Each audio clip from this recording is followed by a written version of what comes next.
Ladies and gentlemen, a very good evening and a warm welcome to the first in our 6th series of Doha Debates, coming to you from the Gulf state of Qatar and sponsored by the Qatar Foundation.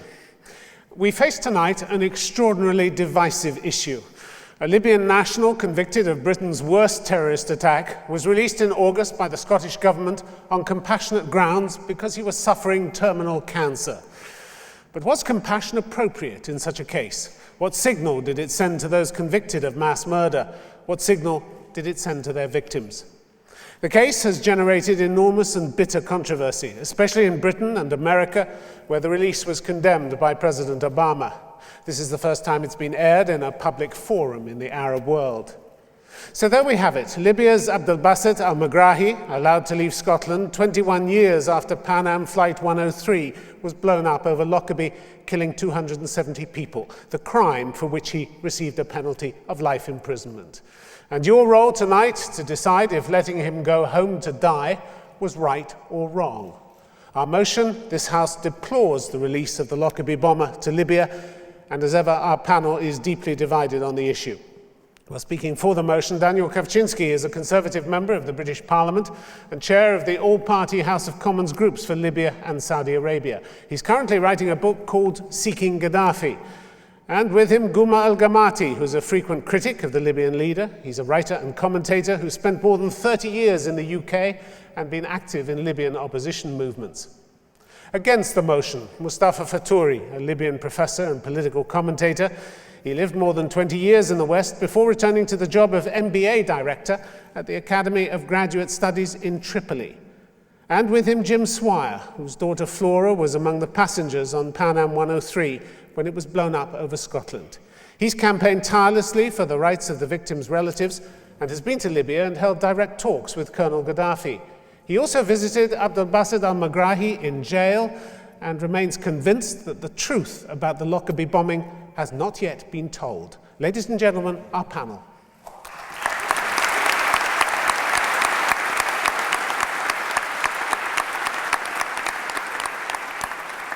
So now let me call first on Daniel Kawczynski to speak for the motion.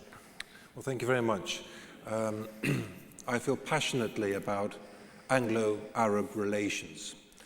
I believe, as a British parliamentarian, that the Arab world is extremely important strategically, culturally, and economically for the United Kingdom. That is why I have set up something called the Conservative Arab Network in the House of Commons to campaign on behalf of Anglo-Arab issues.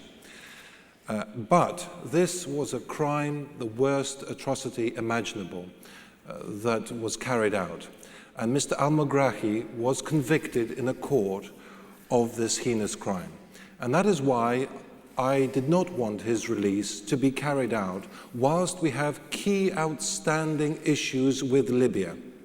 I must tell you that a serving British police officer, a young lady, was shot outside the Libyan embassy 25 years ago. The Metropolitan Police have desperately tried to conclude the investigations into her killer.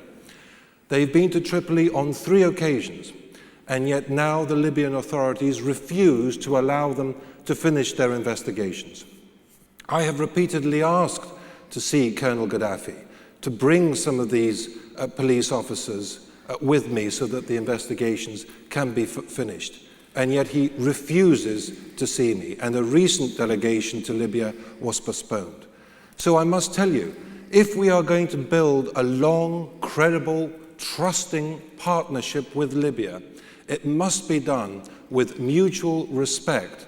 And part of that is to resolve these outstanding issues. And I will not rest until the killer of PC Yvonne Fletcher, shot by a Libyan diplomat, has been brought to justice. Daniel Kawczynski, thank you very much indeed. You would have held Abdelbaset al-Megrahi hostage for the killing of somebody else. You believe in that sort of thing, do you? Well, I believe that ultimately... Because that's what you're saying. Well, you know, if you don't pursue this case, the case of Yvonne Fletcher, who was shot dead 25 years ago, you can't have your dying man back. So... Well, unfortunately... You're in favor of taking hostages, then? I'm not. What I'm saying is that the Libyans have played very, very tough, and to be fair, to them, they have insisted on their citizen being returned to Libya. They didn't insist, they requested. Well, the negotiations were very protracted, very tough, from what I hear. But we equally in the United Kingdom should not be seeking to have hostages, but should be at the same time pressing the case and publicly challenging the Libyans as to why they are obstructing the Metropolitan Police But you in think carrying that out their investigations. holding a dying man behind bars until his last breath makes anyone feel better? Well, it takes the moral high ground to do that. the man, as I say, has been convicted. We're as bad as everybody else if Britain does that. The man. What about showing some mercy?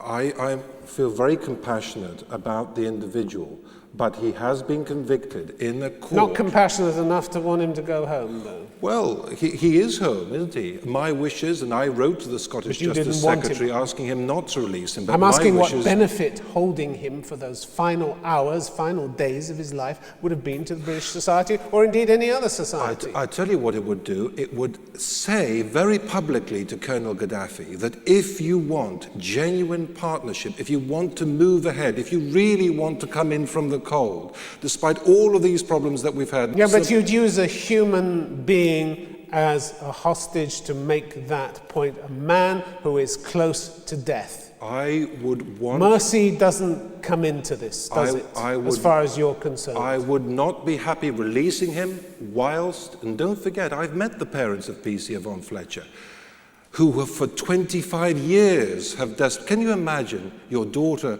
being killed and not knowing who the killer is for 25 Daniel years? Kevchinsky, separate case, isn't it? No, I think they're very case. intertwined. All right, thank you very much indeed. And now let me please ask Dr. Mustafa Faturi to speak against the motion. Thank you. I believe the motion should not pass, and Mr. Magari should have been released actually a long time ago, but I'm just summarizing. One is that the Scottish Justice Minister, Mr. Kenny McCaskill, was a courageous man, and he believed in the rule of law, and the law that has a compassionate side to it. That's why he made the right decision to release Mr. Abdel Bassem Magari, who was terminally ill. Two, the UK victims' families, some of whom are represented by my partner here, Dr. James Wire, do believe, are not actually satisfied with the outcome of the court itself and the verdict, the final verdict. And waiting for the second appeal could have taken quite a long time.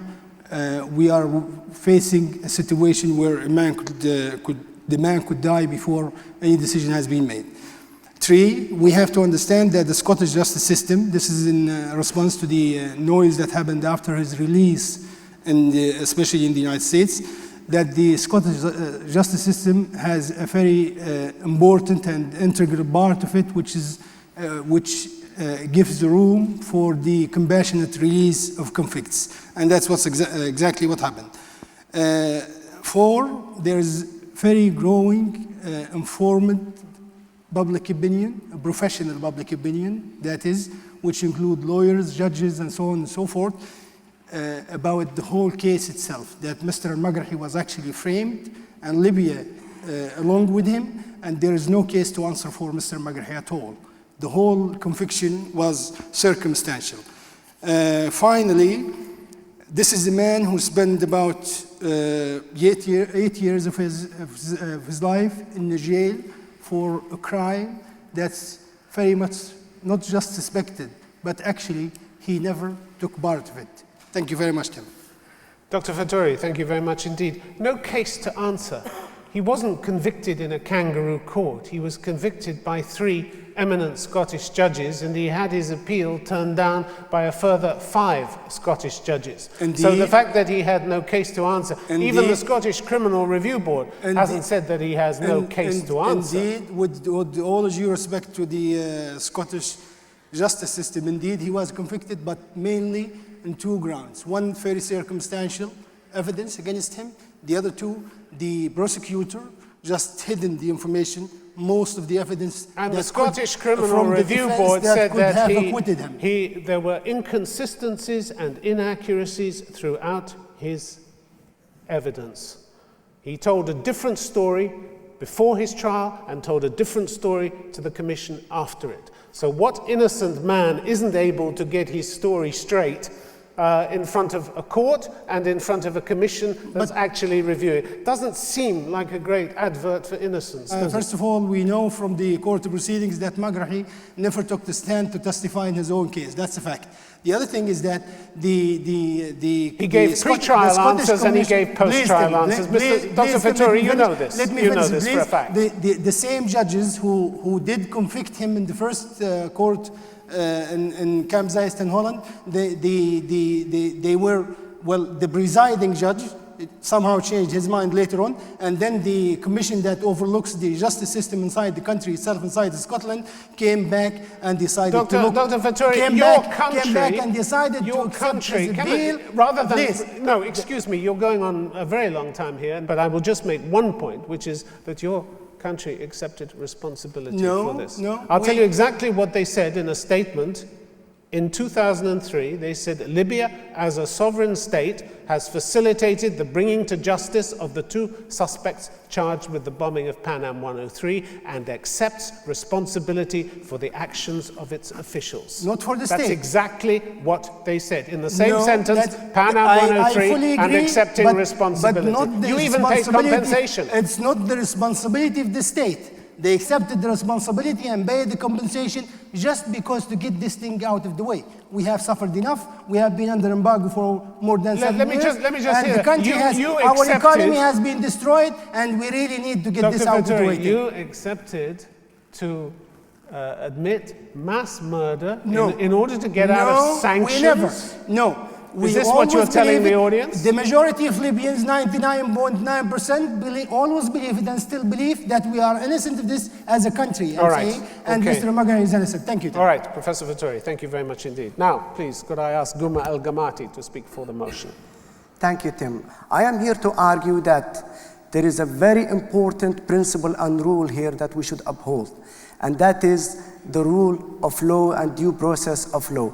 I'm here to argue that it is absolutely wrong to appease totalitarian oppressive regime and to give in to their political and economical blackmail, and basically to release a man based on a deal, a dirty business deal between the British government and the Libyan regime. I feel really sorry for Abdel Basit al-Megrahi. He is probably a victim of his own masters in his own regime who has used him. However, remember that Abdel Basit al-Megrahi fought very hard for many years through his lawyers to have the opportunity to go before the Scottish court again, which has highest integrity, and we respect its independence and integrity, and have his case heard again. And yet, at the last minute, he completely dropped that. Surely, if he is confident of his innocence, why would he miss a golden chance and probably the final chance to clear his name and go home as an innocent, free man? Instead, Abdel Basit al-Megrahi went home as a convicted mass murderer. That's what the whole world knows now. That is what officially on the status books. And his children and great-children will carry that scar forever. And also my country, Libya, will always be held responsible for that crime. What is really needed, the most important basic human right that Abdel Basit al-Megrahi needed, was for him to have as a priority the best medical care he could have for his cancer condition. That would be in Scotland, in a hospital in Scotland, and not in Libya, where there is absolutely no health care and it's very dire and very poor. Secondly, his family and children who lived in Glasgow, very close to his prison for many years and saw him regularly, could be there at his bedside while he's having treatment. In just one final sentence, what he should have done is taken the chance to clear his name in front of a Scottish court, and probably would have been living, and that process could have been going now and concluded very quickly, then go home as a free man. Then I would be very happy for him and support him and congratulate him on that. That is my case. Guma Al-Gamati, thank you very much indeed. You said that the law wasn't upheld. It was upheld. He was tried, he was convicted, he was imprisoned under Scottish law, and he was released as Scottish law allows for. Law was upheld there. He was released on a compassionate ground, influence. Which the law provides for. Yes, but he went home as a convicted killer. And Libya is You still... keep repeating that, but I'm saying that the law allows for it. The procedures of the law of Scotland were followed in this case. Law wasn't junked. He wasn't simply just let out on a whim and turned away. There was perfect provision within the Scottish statutes for letting him out. Tim, I never said that. I said... You said the law wasn't upheld. No, I never said that. I said a better option would have been for him to clear his name in the same courts that convicted him and then go home as an innocent free person and clear the country Libya as well. And what about the dirty business deals? Where's your evidence of dirty business deals? There is overwhelming plenty of evidence published. Well, give us one. Give us one. Okay. The audience might like to hear what these dirty business deals were. If you've got some proof. The deal has... So far it's all hearsay. No, it's not. It's well documented. Oh, really? The deal that has been... Okay, would you like me to say? The deal that has been concluded by British Petroleum with Libya in 2007 for BP to have exploration rights in Libya, and a deal worth $950 million and huge exploration rights for BP. That means they could tap into huge oil and gas fields in Libya. That was signed in 2007. So the deal happened. Where was the connection with al-Megrahi? You're saying it was signed in 2007? It was only happened after Tony Blair and the British government made an implicit promise that the release and return of Abdul Basit al-Megrahi will be considered and will be included in the prison transfer agreement. Guma al-Gamati, we have to stop you there. This is hearsay. Thank you very much indeed. It's not hearsay. Jim Swire, let me now ask you, please, to speak against the motion. I'm the father of Flora Swire, who was aged 23, a brilliant young doctor, murdered on her way to visit her American boyfriend for Christmas. Lockerbie was revenge, and exactly who was getting revenge is still open to discussion, because we have heard about the doubts surrounding the trial. Until the trial started, I believed that I would go into that court to hear two of the murderers of my daughter condemned, rightly, to the rest of their lives in prison. I've had a terrible 20 years. It's been like being a dog under a table where all you can get at is the crumbs that drop off the edge. But during the trial, it was as though the table was suddenly made of glass, and I could see, distorted perhaps, upside down perhaps, some of the things that were passing between the high and the mighty who were arranging this trial. On the night of Lockerbie, about as many people as are here tonight, about the same average age perhaps, were slaughtered in one fell swoop by somebody getting their revenge. The trial convinced me that it was not Megrahi who was involved in that. And I think we should remember that the UN appointed a special observer to the trial called Professor Hans Kochler of Vienna. He has said publicly that this verdict was totally impossible and incredible, and he's even gone so far as to say that in order to achieve it, the Scottish Crown Office, that's the prosecuting authority, had acted in a deliberately improper manner. So I want you not to spare me tonight, but to ask me questions as to why I believe that Megrahi was not involved.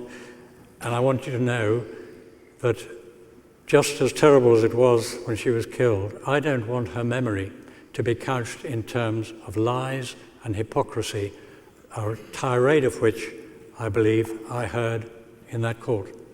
Thank you, Jim. Jim Swire, thank you very much indeed. You mentioned the UN Special Observer. He's not the oracle, he's not the repository of all truth. He's one man who gave his opinion, didn't he? If you could find me someone who is the oracle, I'd be very grateful. The Scottish Review Commission didn't say that al-Megrahi was innocent. In fact, they went so far as to say they came across evidence that implied guilt as well as innocence. Indeed. Some of what we have discovered, they said, may imply innocence. Some of what we have discovered may imply guilt. You're much more certain than they are. They've seen a lot more documents than you have, and a lot more interviews than you went through. No doubt. With great respect. Yeah, I agree it's an issue of doubt, but because it's an issue of doubt, we needed to see that appeal complete. I don't know why Abdel Basit al-Megrahi withdrew his appeal. He did so before he knew what Kenny McCaskill, who I've also met incidentally, was going to do. He did so having changed his story on a number of occasions. There's something else which the Scottish Review Commission pointed out. His comments to me were always that he put clearing his name above even returning to his beloved family. And But if he was so keen on doing that, you'd think he'd have got his story straight in his own mind. Why was he giving them a different story before the trial and a different one afterwards? I think people in different degrees of stress often give different stories. Even when they're innocent? That's my experience as a doctor.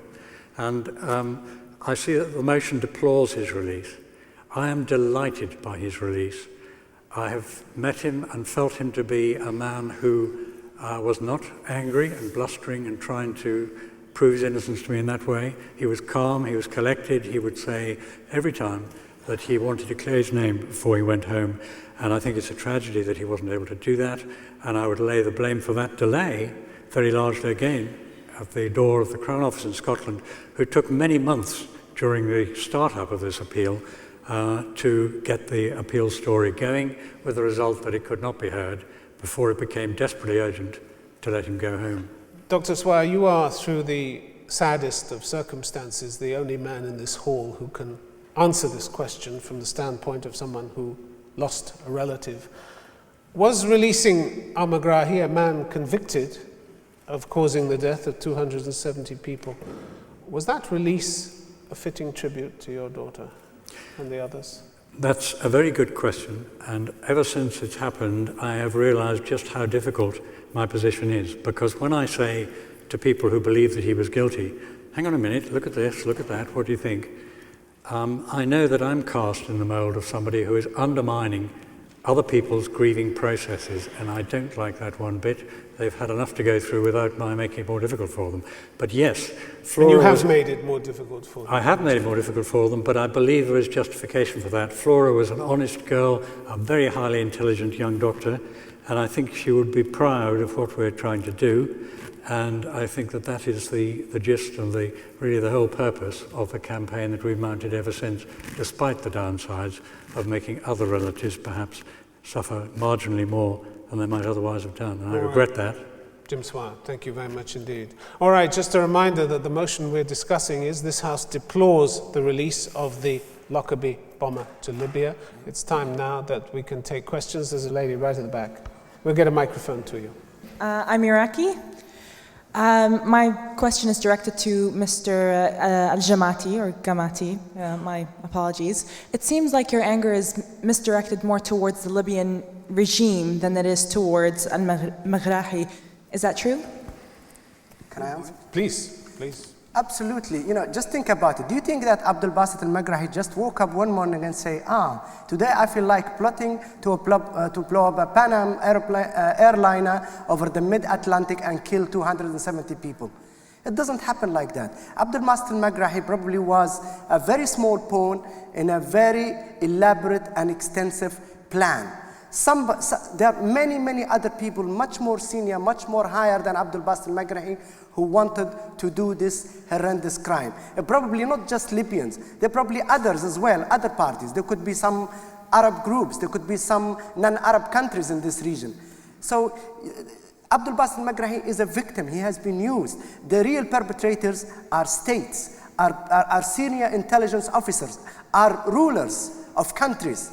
You cannot do something like this in a country like Libya without it being auctioned and sanctioned from the highest position. So that is why I'm saying... Dr. Fattori. I just have to make a comment. I mean, that's a perfect question. That's a very nice question of you. The discussion here is about the release of Mr. Abdul Basit al-Megrahi and his trial and the whole case of Lockerbie. Okay, we have a man here who is saying that Abdul Basit al-Megrahi should be released, but we just wait for him to die in jail, we release him after he dies. Or maybe it's better, we just don't even release him after he dies, we just keep him a little bit longer after he dies until we find out if Libya was behind it or not. I mean, there is absolutely no way of discussing this logic. I mean, is the man guilty in the first place or not? Okay, he's being guilty. Has he been given due process of justice? No. How can you tell when is Abdul Basit al-Megrahi going to die? That is just beyond belief to make this emotional argument that the man is dying, therefore you should let him go. He could live for another 3 years. I hope he does. And yet he had a golden chance to clear his name in the only way possible, and that is to go back to the same court and put the evidence, and then the court will clear him. All right, you've made your point. I'm going to move on to a question in the third row. You, sir. Hello, I'm Qatari. I want to know, is it fair that the Libyan bomber gets released and not the other prisoners? Jim Swire, would you like to take that? That's a very good question. There are a few other Libyan prisoners in Britain as well, and as things worked out, Mr. Megrahi had two possible ways of being returned to his own country. One was to use a new device, which was called the Prisoner Transfer Agreement, and that would have required him to withdraw his appeal.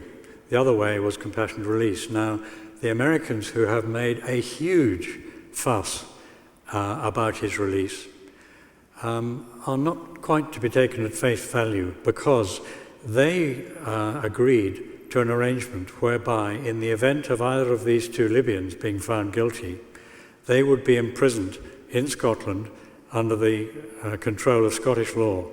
And Scottish law, for many years, has included the possibility of compassionate release, and nearly everybody for whom compassionate release has been applied has obtained compassionate release. So Kenny McCaskill was acting to a precedent in Scottish law. Okay, he wants to come back. Let's ask, you want to come back for a moment, say something, and then I'll come to Daniel Kawczynski.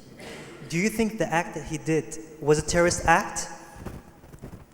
I don't believe that he was involved in the Lockerbie disaster on the basis of the evidence that I've heard. And one of the most heartening things over the past few years since the trial ended has been that every jurist that I can think of who has examined the evidence in detail has come to the same conclusion. This very morning... Okay, I'm going to ask Daniel Kawczynski to come here. That's a very important question about the prisoners, the other prisoners. And the United Kingdom has spent a great deal of time working with Libya on the prisoner transfer agreement. And if Mr. Megrahi was to be released, I believe it should have been through this prisoner transfer agreement in exchange for progress being made to get the killer of PC Yvonne Fletcher. So it's not a question of holding hostages.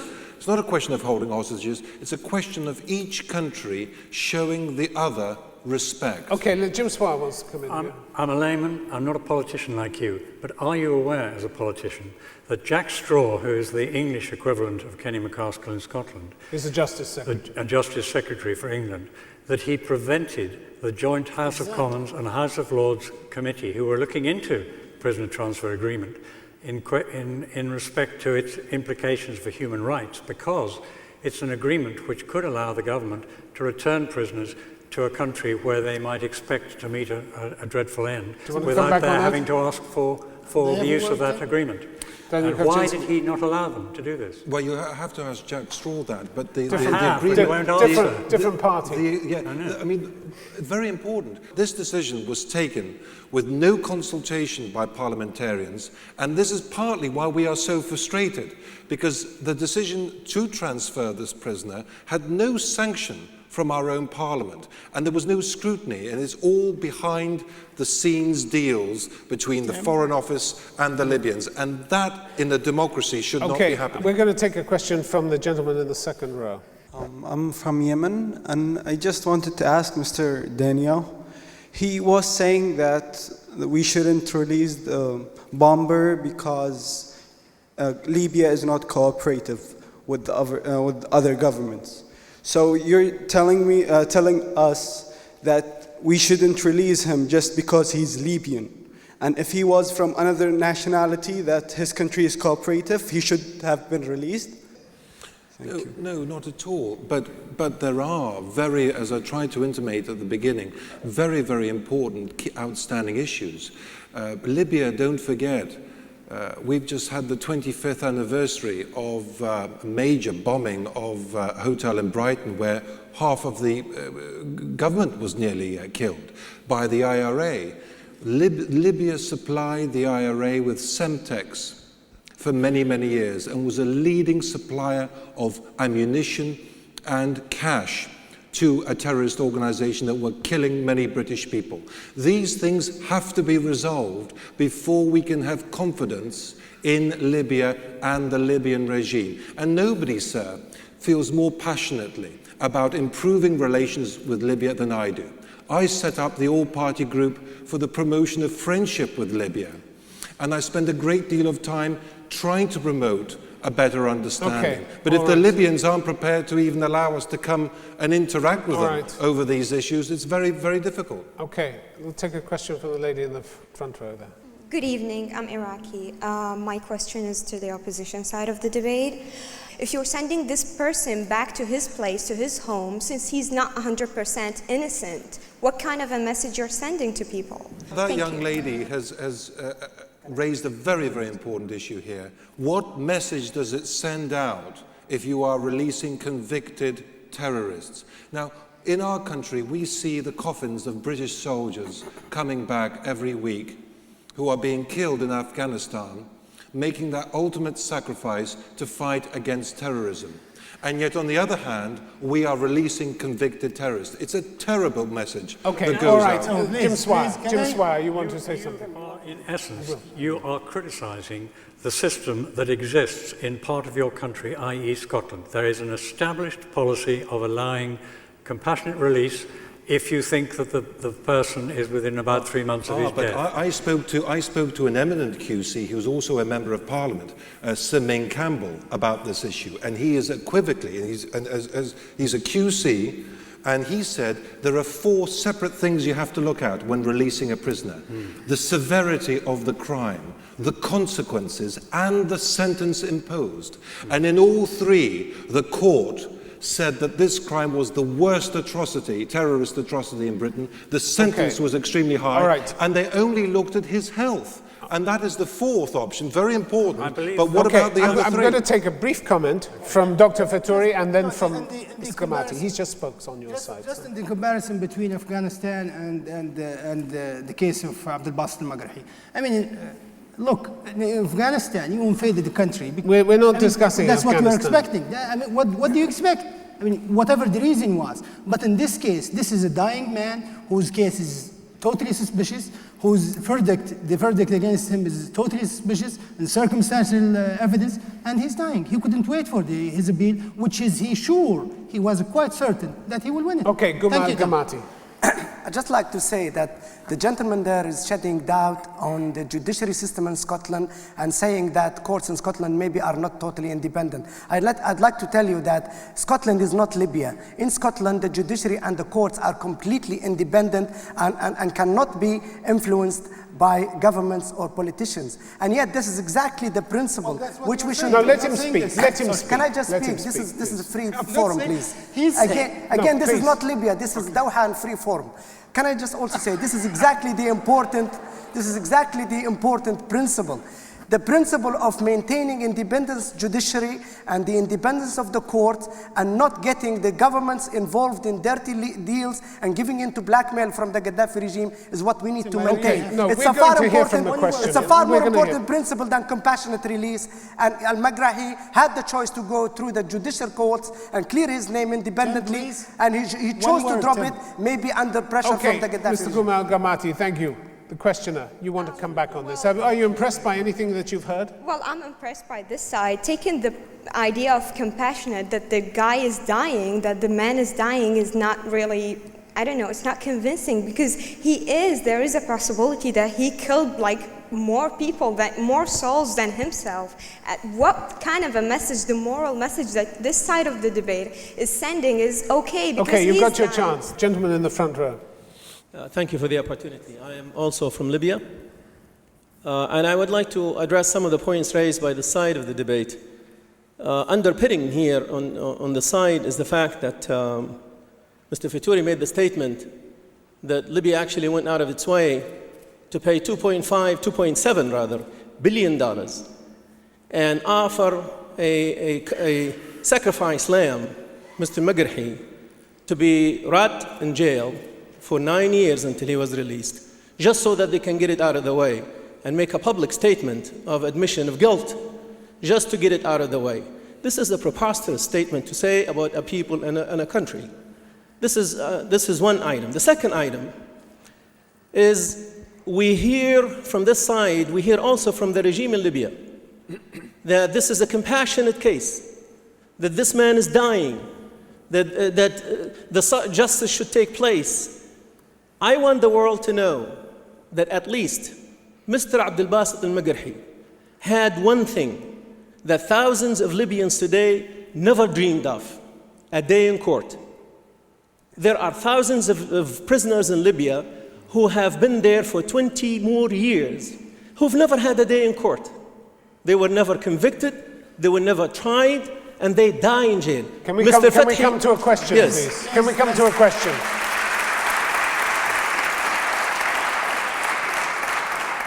In this year, I'm going to conclude. In this year, we had an example. With a question, I hope. Yes. My question is, has the Gaddafi regime ever, in its 40 years sitting on the throne of Libya, released one prisoner under the same compassionate rules that they are asking the Scottish to do? Dr. Fattori. Yeah, sure,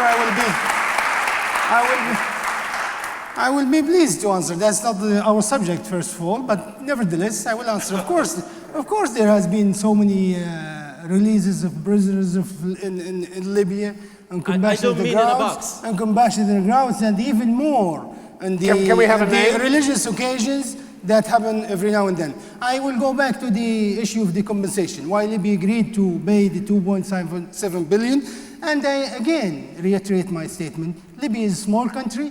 The United Nations is controlled by the superpowers, and the embargo against the country has been going on for better part of a decade, and the economy was destroyed.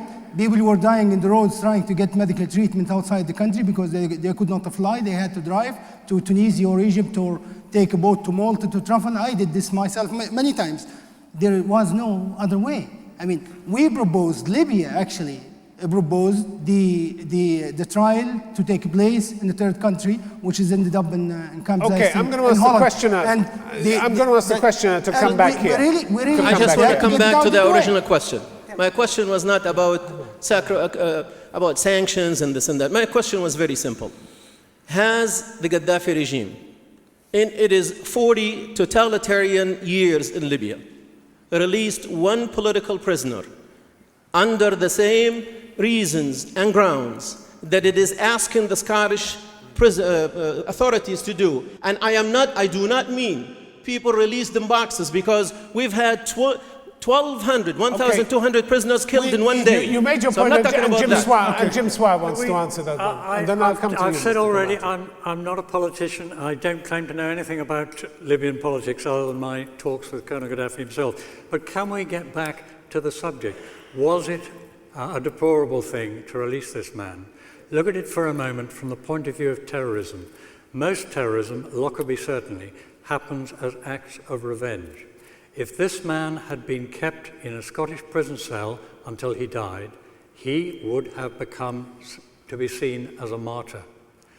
If the decision that he was guilty in this case... The questioner doesn't really agree with you on that. I know he doesn't, but if the verdict against this man is overturned, what will then be the future effect on potential terrorists if they see that this was a man who wasn't even guilty of this terrorist act? Okay, Jim Swire, I'm going to take a comment from Gumal Gamati, who's been patient here on the right. Thank you, Tim. Can I just remind everybody that the Libyan regime has asked for Abdel Basit al-Magrahi to be released on compassionate ground to die a natural death amongst his family back in Tripoli.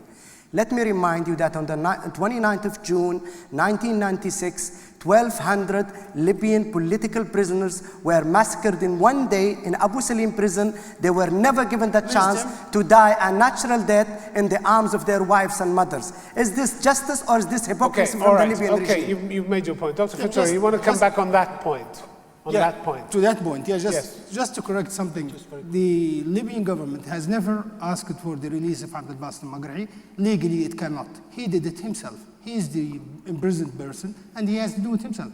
Jim Swire, is that true? If the other side would like just to please to correct facts. You are contradicting Saif al-Islam. He said we negotiated in every instance about the release of Abdel Basit al-Magrahi. Please just state the facts as they are. Could I have a moment of silence, please? Okay. Because nobody will be able to hear anything. Dr. Fattori, you said okay. Thank you.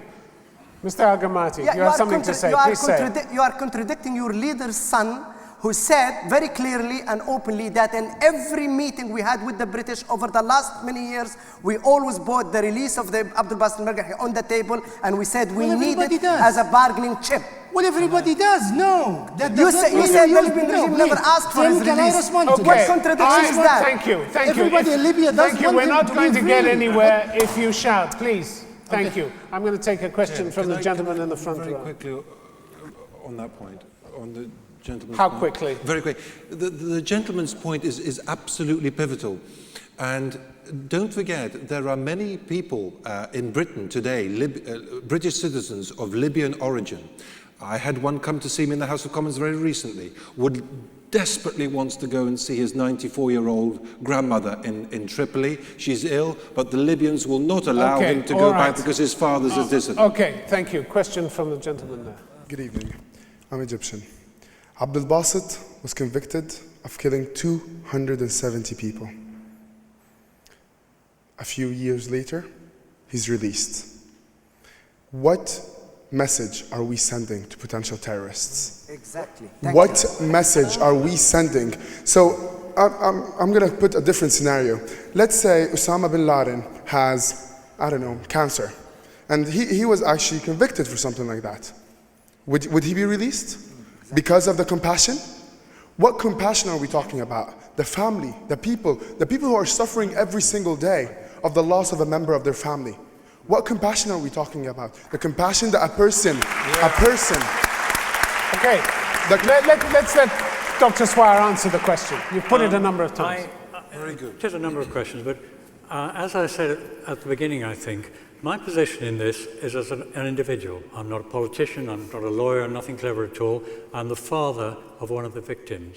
And I have become satisfied as a result of what I have heard and the result of what many other people have said to me since, that this man was not guilty as charged. I know Tim will say, oh, he was found guilty by court, all this kind of stuff, but that's where I am. But that's no small matter, is it? It's not a parking offence, is it? Where I would be if I believed he was guilty, I can't tell you because I don't believe that. As it is, if we had kept him in to die, we would have given a situation to potential terrorists in the future that we were unforgiving, and that by forcing him to die in prison, that had been the right thing to do. Whereas as it is, we give them the message, we can exercise mercy, and this man, we do not wish to stay in prison because we're not even sure. Okay, I am going to take another question from the lady in the second row there. Good evening. My question is directed to Dr. Swire. He said, if it was strongly proven to you that Mr. Margahi was guilty, don't you think that he should return to Libya in a box in the same way you received your daughter Flora? I perhaps should hesitate to say this in this company, but I am a Christian, and Jesus Christ is recognized by Islam as a prophet at the very least. And one of the things he taught was that we should try to extend love even to those who will be regarded as our enemies. And speaking at the personal level, I hope that even if I believed that Megrahi was guilty, which I do not now believe, I hope I would have the generosity to follow that advice and to allow him to go home to die with his dear wife and family. Because if I could just finish that, thank you for your report. If I could just finish that, I said earlier on, we're all heading in this desperate, delicate planet for disaster if we don't do something soon. And we have to learn how to treat each other as if we were all brothers. And that is the message that I'm so glad to be able to try and put across tonight. Let us get there. Very quickly, Mr. Al-Jamati, very quickly. Just like to say that just as compassion is important, there is a principle which is far more important, which is the independence of the judiciary and the rule of law. Otherwise, this world would descend into chaos. And that is the precedent which the British government sent the wrong signal that we could tamper and mess around with the independence of the judiciary and the rule of law. Okay, thank you very much. Ladies and gentlemen, we've reached the point in the proceedings. We're now going to vote on the motion that this House deplores the release of the Lockerbie bomber to Libya. Would you take your voting machines, please, and let me just explain to you how they work. If you want to vote for the motion, that is the side represented by the gentleman on my right, you press button 1, the yes button. If you want to vote against the motion, the side represented by the gentleman on my left, you press button 2, the no vote. And would you please press whichever button you want to do now? All right, there is the vote. And it's a narrow vote, and it's 53% for the motion, 47% against. The motion has been carried. Ladies and gentlemen, thank you very much indeed. Thanks to our speakers for coming all this way.